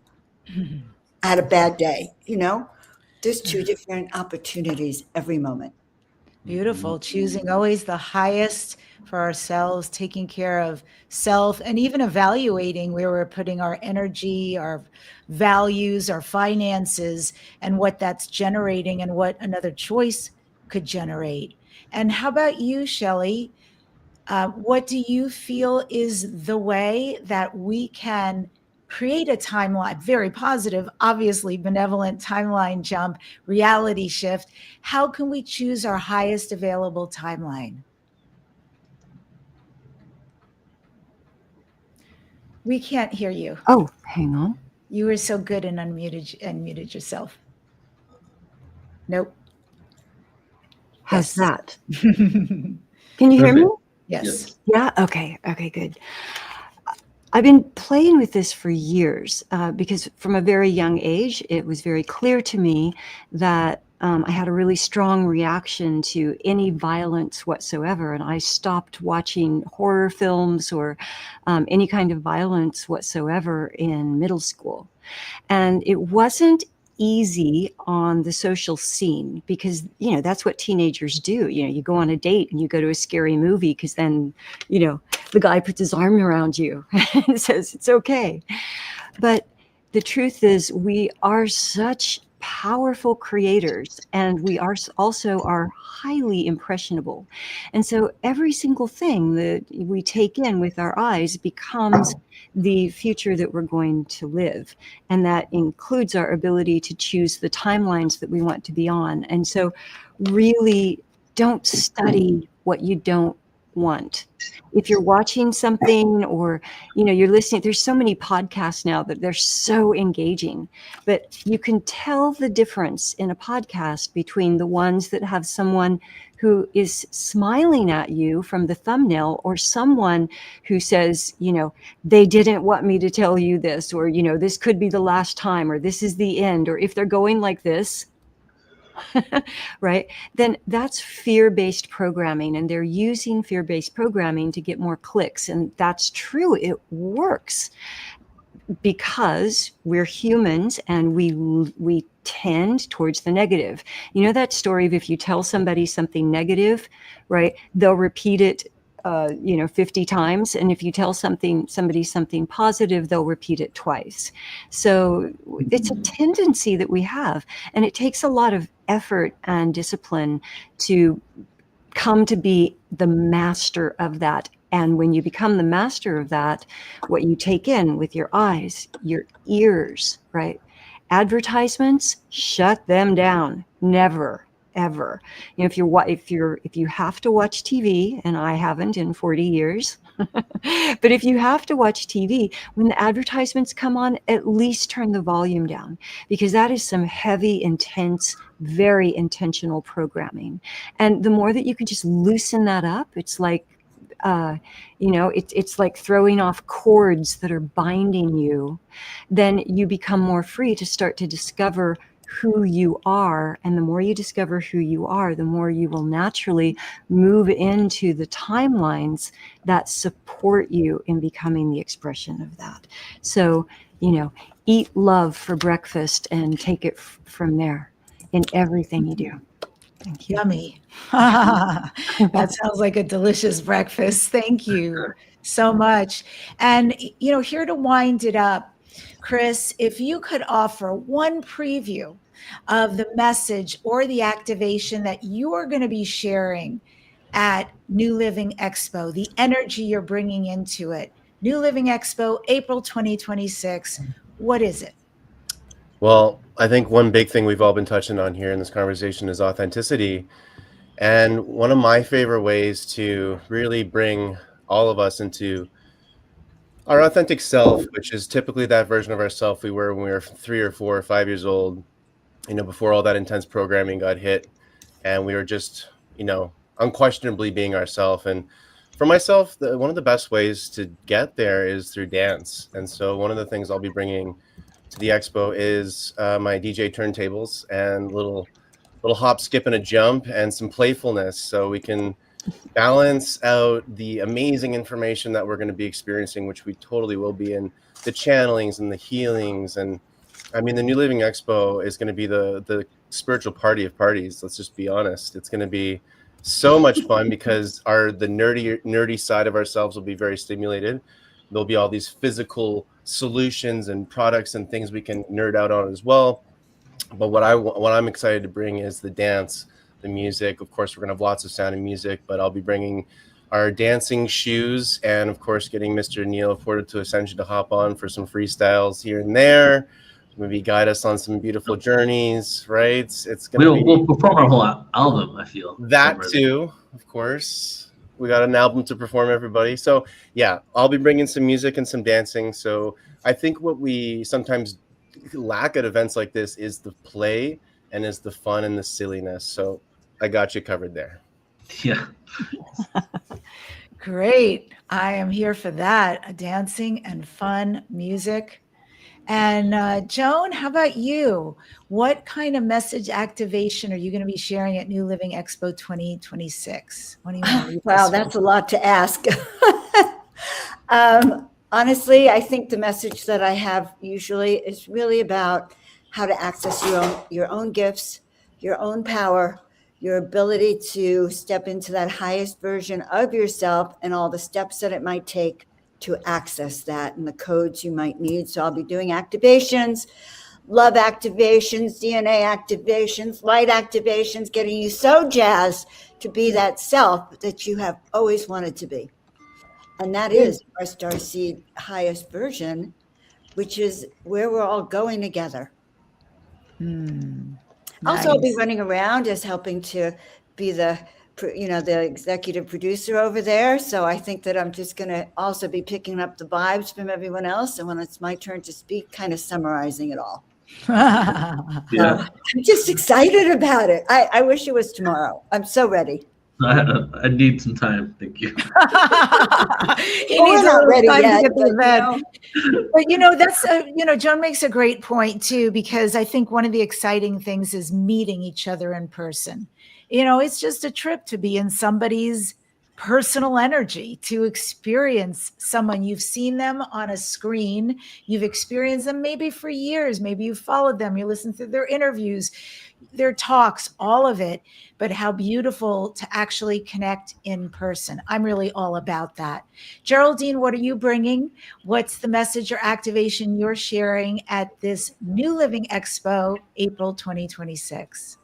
Yes, it's an honor to be there. I'm going to be discussing the science of multidimensional embodiment, and I'm going to be talking about some of the latest research, both medically and also in advanced medicine structures like energy medicine, that is now going to be coming up to the forefront.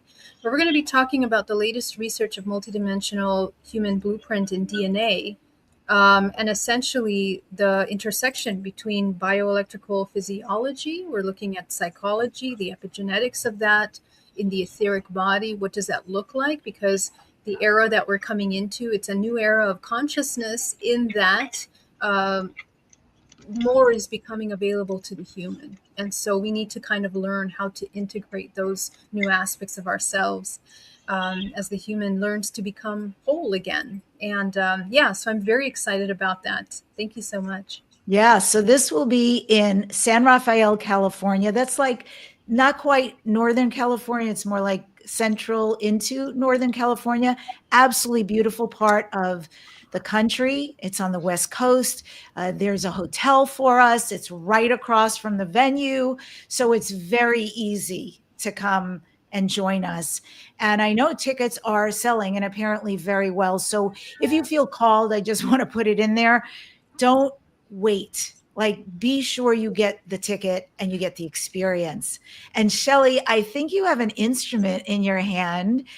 What is going to be your beautiful sound message, your frequency activation that you're sharing at New Living Expo? I do a hybrid.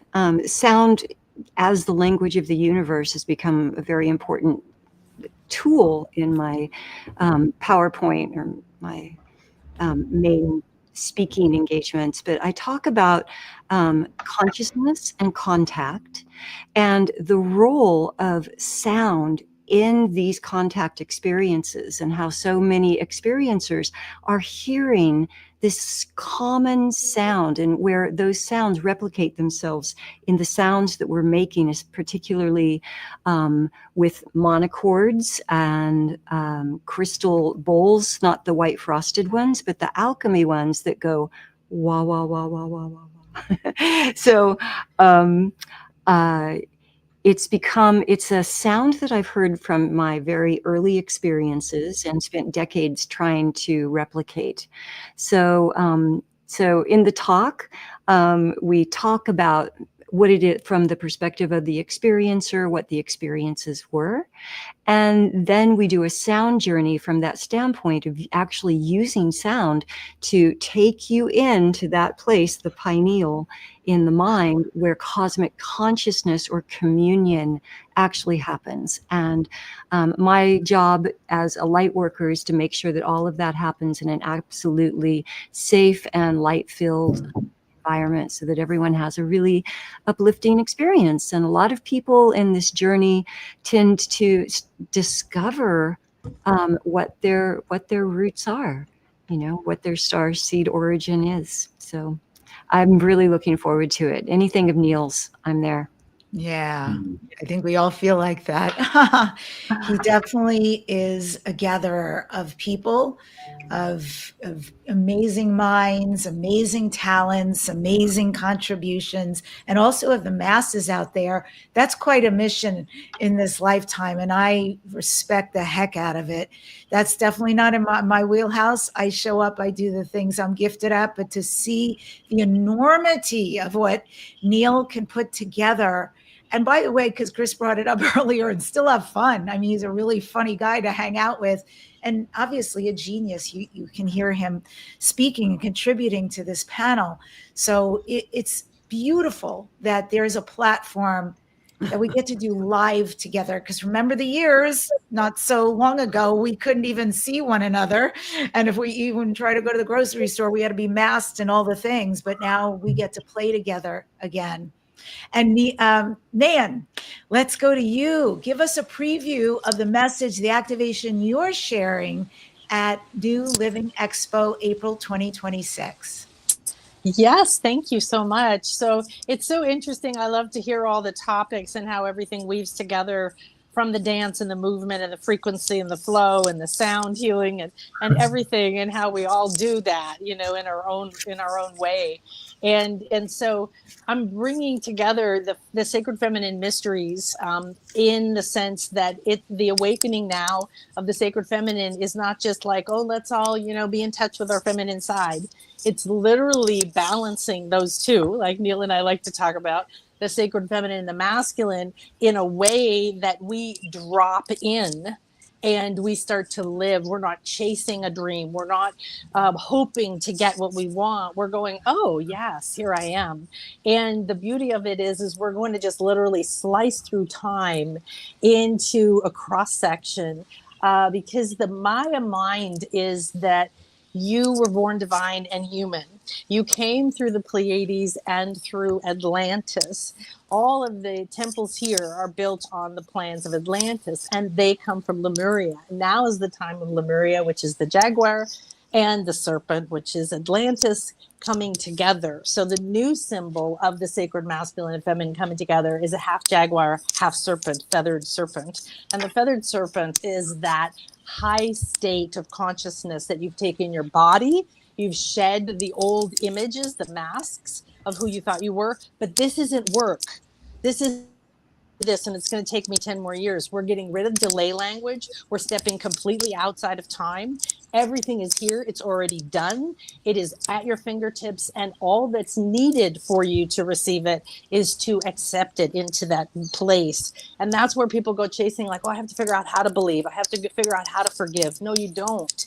So I'm going to take you through a deep shamanic experience where everything within you is going to start to vibrate with these other timelines, with you in these other timelines. Because what I'm talking about now is that this is the return of what I call the everyday priestess. That doesn't mean you have to be a woman body. Okay. We are becoming the ones that were trained in the sacred feminine arts. And we cannot go to the next state of consciousness just using our heads and just using our brains and just using our muscles anymore. We know that, and we're all looking and we're all seeking and we're all raising our frequency and we're figuring it out.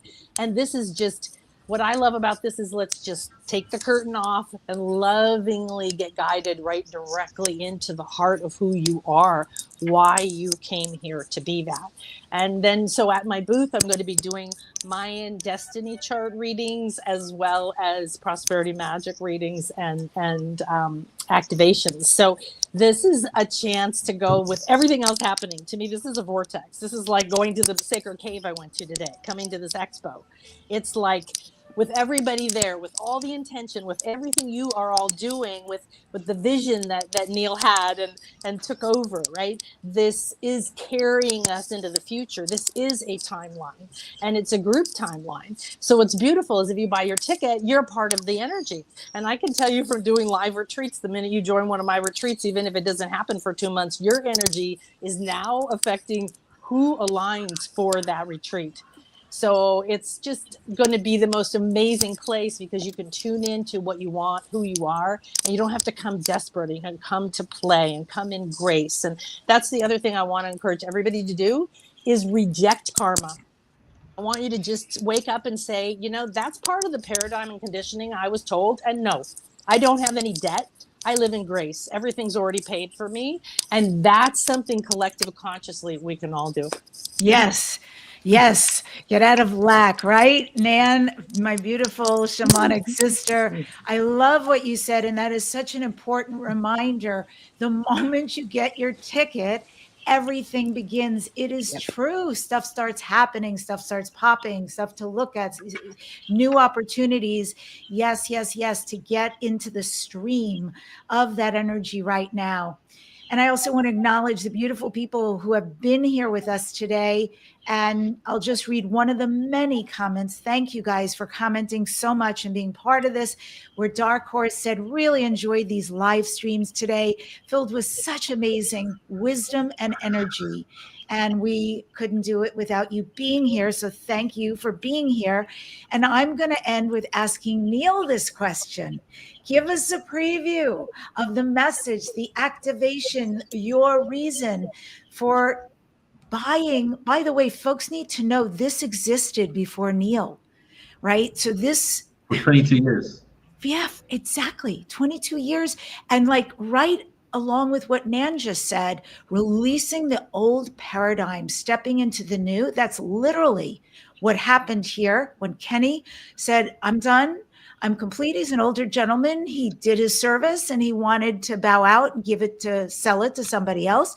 And it was actually going to go to somebody else. And then Neil heard, Providence came, and Neil is a young buck. Like he brings this beautiful and very successful energy, this knowingness how to create, pull people together and give a real experience. So that energy is there already, that you have stepped up to the plate in this new incarnation, even of what you are in this new year, this number one horse year. So fire horse, so beautiful. So tell us what to expect, what you're going to be sharing, all of it. All right. So yeah, there was someone else who was going to purchase this. When I called Ken, he said, yeah, have something on the table. The guy was, you know, it was a feat to really come up with the finances to make this happen and to come up with a 3-year contract, all the business stuff. And this guy was just going to throw money at it and buy it. And he was a marketing person from Chicago that had never been in the consciousness space. And they were about to seal the deal. And but then I spoke to Ken and his wife while they were driving 2 days after the actual expo, because I spoke at the last expo. That's how I found out. And then after a couple hours, his wife jumped on the phone, took it from him, and said, "I want you to buy this expo because I can tell that you're the one for it." And then they started calling people like Robert Parala, Deborah Giusti, and then everybody was saying that I don't think there's anybody else on the planet besides Neil who should be doing this if you really want this to continue.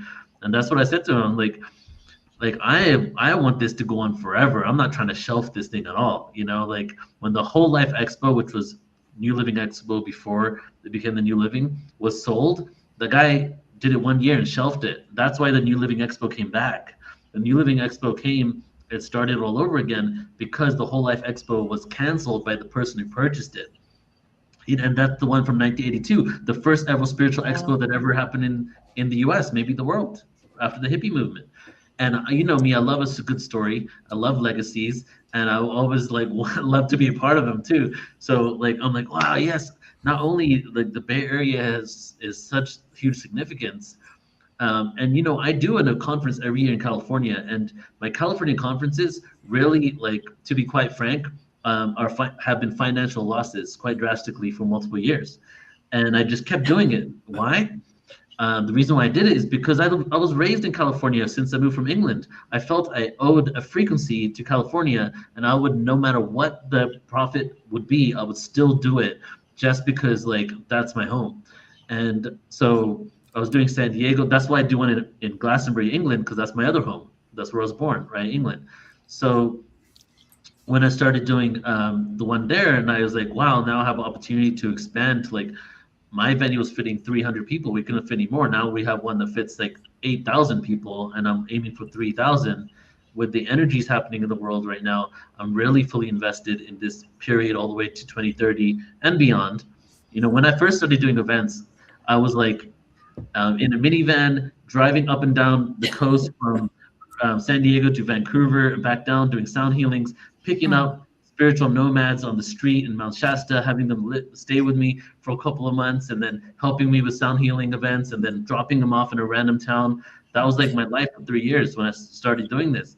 And I would get in front of everybody in the beginning because I'd always have different crews, like, all the time. And I'd do a pep talk before our channeling events, before our sound healing events.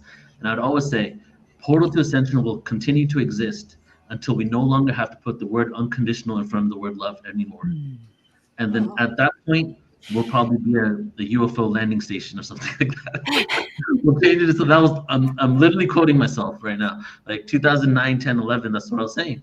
And I just had this, at one point, 2008, 9, 10, I had no idea how I was going to combine my interest in UFOs with my sound healing stuff, with my ancient history stuff. I did not know. I'm like, how do I create a website? And lo and behold, like 17, 18 years later, it's like everything is just one energy, and we realize it's all connected, you know? So this event has just given us the opportunity to really gather in numbers and to create something extremely, the production level is going to continue to increase. I have a 3-year plan, and is a 3-year business model where not only are we going to shift the name from the New Living, because I jokingly say, when will it stop being new? You know, it's been New Living for 22 years. This time, like, so what will it be? And it will be something else, but we're going to be incorporating a lot of technology. We even have some AI panels and information that's going to be coming about, combining the worlds. We have a whole biohacking community coming there. We have a whole crypto information coming there, consciousness, UFOs, ETs. All of these things that have been seemingly running independently are going to come together and converge into a mega event. And the collaboration on this level, I spend sometimes one whole day, 13 hours is just on collaborations sometimes. Like, we have the Psychedelic Society of San Francisco that pioneered decriminalization of psychedelics in over 100 cities in the US. They liquidated their annual conference and merged it into ours. Okay, like, you know how massive that is? These guys are literally like, I have so much reverence for these guys for what they've done for the psychedelic movement and what they've done for veterans that were getting prescribed all types of drugs and started giving them psychedelic experiences to help them release trauma and PTSD. You know, that's the level of collaboration coming forward, because people see that the only way we're going to have real big shifts is by coming together in these numbers. And speaking of numbers, I did some research a couple of weeks ago on the Guinness World Record of the largest live stream meditation in the world. And I think it was 56,000 people. So in 2027, I've already started planning, because I plan like 2 years ahead sometimes. And in 2027, we're going to have, I'm aiming for 100,000 person simultaneous live stream from the expo. Because I did a channeling event with Zazar yesterday, and Zazar said that number as well, that there's something with the number 100,000. When 100,000 people get together to do a collective intention, it's almost like you can like literally just change this water into like a different type of form, you know, if we set our intention to it. So these are the kind of visions that we have for the expo, to grow it into something beautiful and that will permeate the whole planet. And then I'll just want to share us now to close here with the information of the panel. You know, we shared. Can I add something? Go ahead. Thank you so much. I want people to know like how amazing this is, who he's been able to gather.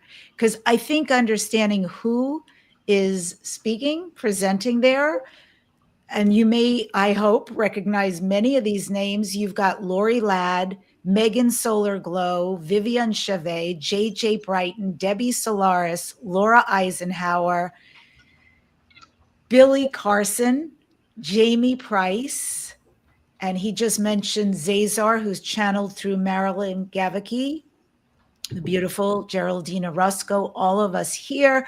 Talk about sound. Stephen Halpern is going to be there. He is a freaking amazing OG. Doctors JJ and Desiree Hertak, Sasha Stone.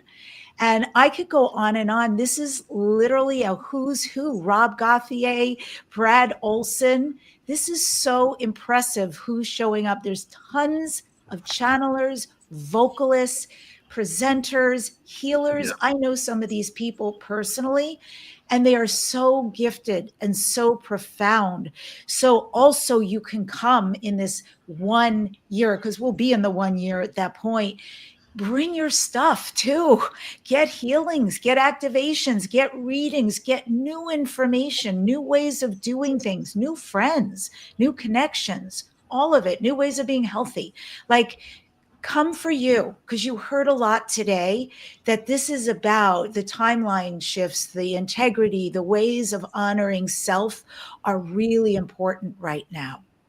So I wanted to add that piece. Yeah. Thank you so much. Can I add one little piece? On Friday night, the first night of the expo, having a big meet the speakers, meet the vendors. We want to meet you. We know you want to meet us, and it's going to be party time, right? Yeah. The whole outdoor area, the expo area, we're going to have tents. We're going to have heat lamps. We're going to have a concert there. It's going to be a huge party. So really excited for it.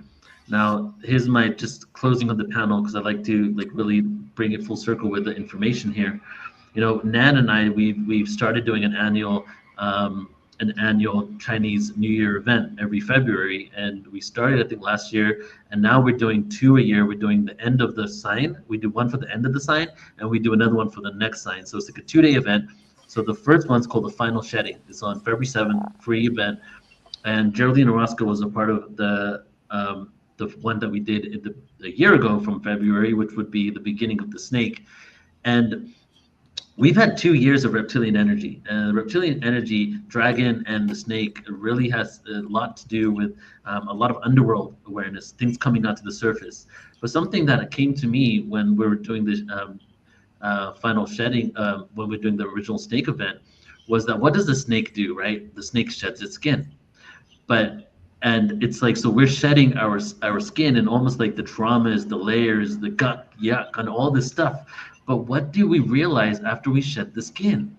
That we were beautiful and intact all along underneath it all, you know? And so to me, that's what this snake represents. And then the horse, we're galloping off into the sunset. That's my dream for all of us. Now, how does this connect to, we know we talked about authenticity. On fire. Don't forget, we'll be on fire as we gallop into the sunset. Exactly. 2 years of fire. We'll be the same element of the sun. And then how does this connect to the radical authenticity, right? If we're not at a place of radical authenticity, what does that mean? It means being fully yourself, and I would say not projecting your own traumas on others. So part of the shedding is releasing that so that we don't project it on others, because guess what will happen? What will happen right now if a UFO ET came and landed on the White House lawn, spoke to an ET? Well, there'd be a lot of projection going on. Right now, you can see with the government stuff, there's a lot of projection happening. What are they projecting? Though they're a threat. Why? Because we're a threat to each other. And we're projecting that onto them. Oh, if they got this technology, wouldn't they be a threat? Because if we have technology of another country as it, they're a threat to us. So radical authenticity steps into divine neutrality. And divine neutrality gets to a place where we've worked out these inner traumas, we worked out these emotional triggers and this projection energy. And as we work that out, then we're able to rejoin the galactic community from a place of respect and compassion. And that's the thing that we lack. Like, it's so interesting. I said this in the last panel. This is the microcosm of the macrocosm. If we don't have the compassion for ourselves, how are we going to have compassion and empathy for the people that literally are our ancestors from space, that have seeded us or that we have seeded on some level? So in this post-disclosure world, everything changes, right? Forget just UFOs and ETs. Talk about AI, talk about quantum computing. The educational system is going to change. What would happen, and I'd love to bring it all full circle and connect with what everybody shared. And Shelley was sharing like these addictions that we have kind of to fear and to adrenaline and to anxiety. And guys, I literally, like, for the first 10 years of Portal to Ascension was completely built on anxiety, to be quite honest. I was always told I wasn't good enough. I was always told I wasn't worthy. I was always told that I'll never be anything, even though my parents wanted me to be everything. So what did I do? I completely just kept trying to create and create and create from a place of anxiety that I needed to keep going into the future and building, because I wanted an unforeseen father figure out there to tell me that I was worthy enough, right? So I kept doing all of this stuff, and so much so that I didn't even know what it meant to be productive without anxiety. I didn't know what that meant.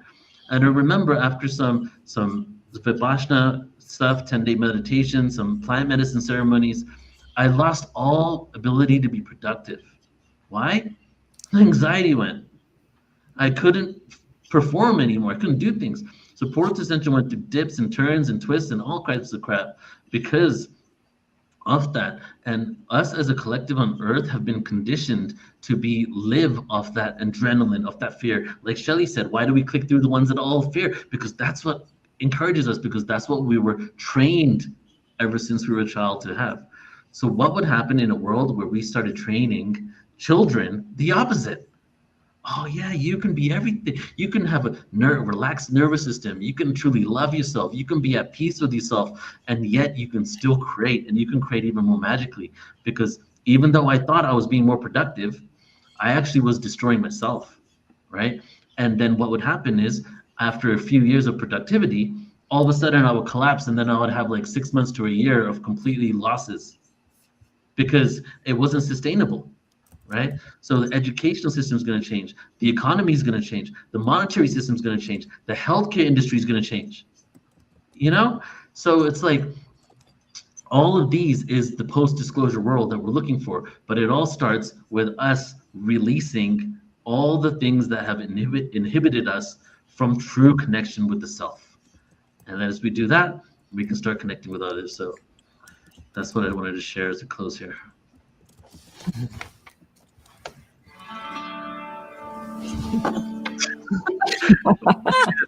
Thank you. Yay. Yeah. So anyways, in closing, Debbie, I'll hand it back to you. I want to play the trailer as we end, but Debbie, I just want to thank you so much for being such a good friend and for running this panel today, and saying yes, because Debbie is going to also be not only presenting, she's also going to be running a panel, and we're going to have a panel of channelers where people are going to be channeling, like 7 or 8 people channeling. Debbie's going to be running. It's been her dream to do something like that. So really excited to have you, Debbie. And as you already know, but I'm telling everyone else now, I don't really want to do an event if Debbie isn't there. So I'm really happy that you're going to. Thank you so much. That is so beautiful, so kind, so loving. I adore you. And really, it's why I'm here. I really am. This is the conversation. I thank every one of you beautiful panelists, Chris, Joan, Geraldine, Shelley, Nan, and Sasha, who is here before. Thank you so much for bringing your brilliance, for doing what you do right now, for not shining your light inside, but allowing it to come out to all of us. Your wisdom is needed. Your path is needed. You were built perfectly. And I'm so grateful you were born. And I'm so grateful you're doing the big work you are. Thank you for being on this journey. And I can't wait to play with all of you at New Living Expo. And then I extend that out to all these amazing people who have been with us today and will be watching this replay. I can't wait to play with all of you too. Can't wait to, Debbie. Thank you so much, everybody. Thank you, guys. Love you all. And I'm going to go ahead and now play the trailer for the New Living Expo and something we haven't mentioned, the Mystery School at Sea, which is in March of next year. If you want to come with us, Debbie will be there, Joan will be there, Geraldine will be there, Chris will be there. So it's the perfect event to play it. We're going to be on 10 days traveling through the Greek islands and having a conference at sea, and just an amazing experience, and ending it in Delphi on the last day too. It's going to be just an amazing experience. So I'm going to play both of those trailers and then we'll call it. I just want everyone to know, Neil, that traveling with you is an amazingly unique adventure and very rewarding because you make yourself available and you're accessible, and it really creates a very intimate atmosphere on board. Yeah, it's going to be really fun. Okay, love you guys. Thank you so much for tuning in, and we'll go ahead and play this trailer. Thank you, everybody. Have a beautiful rest of your day. Bye-bye. The world is changing faster than ever before, and within this evolution, a new consciousness is rising. At the New Living Expo, thousands gather to expand consciousness, explore new conscious technologies, ancient wisdom, and the future of human potential. Immerse yourself in 3 days of heart-expanding wisdom and mind-binding awareness, with over 90 speakers sharing tools to awaken your highest potential. 125 exhibitors, 3,000 attendees, awakened souls unite in one powerful weekend of learning, healing, and connection. Experience transformation, connection, and the next chapter of human evolution. It is time for humanity to awaken. Join us at newlivingexpo.com.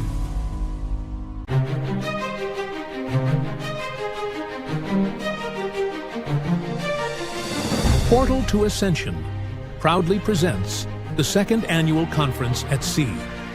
Step aboard the Celebrity Infinity for Mystery School at Sea, an extraordinary 10-day voyage through the mystical lands of ancient Greece and Turkey, sailing from March 20th to 30th, 2026.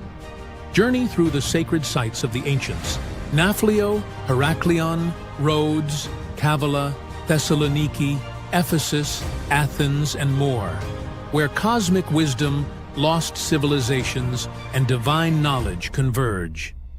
Featuring world-renowned authors, researchers, and channelers, guiding you into the deep memory of these sacred lands, unlocking past lives, sacred geometry, and the hidden consciousness of the ages. Immerse yourself in transformative lectures, hands-on workshops, and exclusive special events, each custom-tailored to help you remember that you are an initiate of the Mystery School. This isn't just a cruise, it's a portal to higher awareness, an awakening to the wisdom encoded in your soul. Are you ready to remember?